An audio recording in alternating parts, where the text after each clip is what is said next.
ենթադրենք պարգևավճարներ։ Ես ուզում եմ հասկանամ, օրինակ ես որպես բիզնեսմեն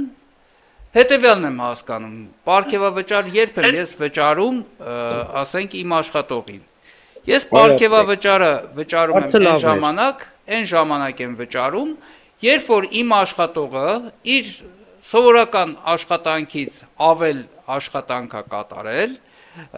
եւ ինքը ինձ բերել է որոշակի գումարի չափով եկամուտ, եւ ես շահույթ, այո, եւ ես համարել եմ, որ այդ շահույթը, քանի որ իմ աշխատակցի գեր աշխատանքի արդյունքում է եղել կամ ճիշտ աշխատանքի, ես այդ մարդուն պարգևավճար եմ տալիս, որ այդ մարդը ես այդ մարդու արածով եմ այդ գումարը աշխատել, որ այդ մարդը զգա, որ ես իր աշխատանքը նկատել եմ։ Հիմա ես ուզում եմ հասկանամ, այսքան պարգևավճարները, որ մեր երկրում տրվում է, այդ պարգև մի րոպե Պավլե ջան, խնդրում եմ, եղբայրս, խնդրում եմ էլի։ Միայնակ լավ աշխատողը եւ ոչ բոլորը, շարունակեք։ Ահա, հիմա